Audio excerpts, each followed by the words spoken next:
Invasive fish species that's made its way into Grand Lake is causing concern for both experts and anglers. And it's unclear how many bighead carp are actually in the lake. But in today's Outdoor Life with Tess, she takes us back to a warmer day to show us how a fishing guide's doing everything he can to make it get as many as possible. Oh my goodness. Oh my goodness, right here they are. Holy cow. Get ready, we're gonna catch a bighead carp. There he is, right there. See this? This is no joke. He's a stud athlete. Brian Baker is on a mission. This is good stuff, I promise you. If you like a fight, this is definitely a fight. Targeting an invasive fish that's turned up in Grand Lake and other Oklahoma waterways. Looks like a tuna fish. It's got a big old head like a torpedo and looks like a tuna. So I started calling them Grand Lake tunas. Their official name, bighead carp. Both Brian and the Oklahoma Department of Wildlife Conservation want these fish out of the water. There he is. There's one right there. So that's a 5-foot-long fish. That's a bighead carp. You don't catch them the traditional way with bait. You hunt them. Oh, he's going turbo on me. Yeah, he's on to us. Using technology like forward-facing sonar. Pretty neat knowing what's down there, knowing what kind of fish that you're going to catch or trying to catch. 5 foot in front of the boat running 2 miles an hour. There goes my hook and sinker in. Once everything's lined up, you snag them. And the fight is on. Ah, look at there! Look at there! Bighead carp! It looks like a female right here. I'm gonna hurry up and get this before it gets off. We're taking out these invasive species, right? That's right. Get these out of the lake. That's right. These are very problematic.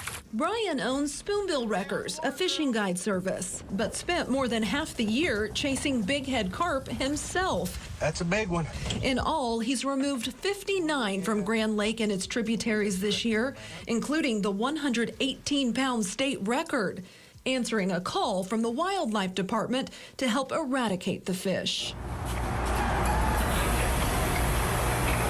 ODWC is researching bighead carp, and Brian's catches have helped uncover a disturbing fact. For years, it was thought the fish were sterile, but aquatic nuisance species coordinator Elaine Gaynor says blood samples show they can reproduce, although there's no evidence that's happened yet.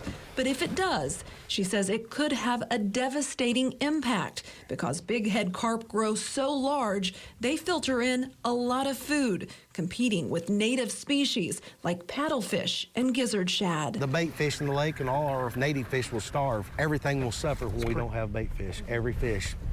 There will be no more bass tournaments on Grand Lake if this happens. That's why it is very, very important that we remove these fish before they get a chance to have a spawn. They're not supposed to be here. The U.S. Fish and Wildlife Service says bighead carp were brought over from Asia in the 1970s to help clean retention ponds at aquaculture and wastewater facilities. There's no definitive answer on how they ended up in Oklahoma. Some say flooding pushed them into public waterways. Others believe it could have happened through improper movement of bait fish. But what's not up for debate is how damaging bighead carp are to native fish. Grand Lake will perish. If these fish get a stronghold and have a successful spawn, we'll fight the Army and we'll never win that. We got it! Which is why Brian's waging war now. One catch. Look at that pig. At a time.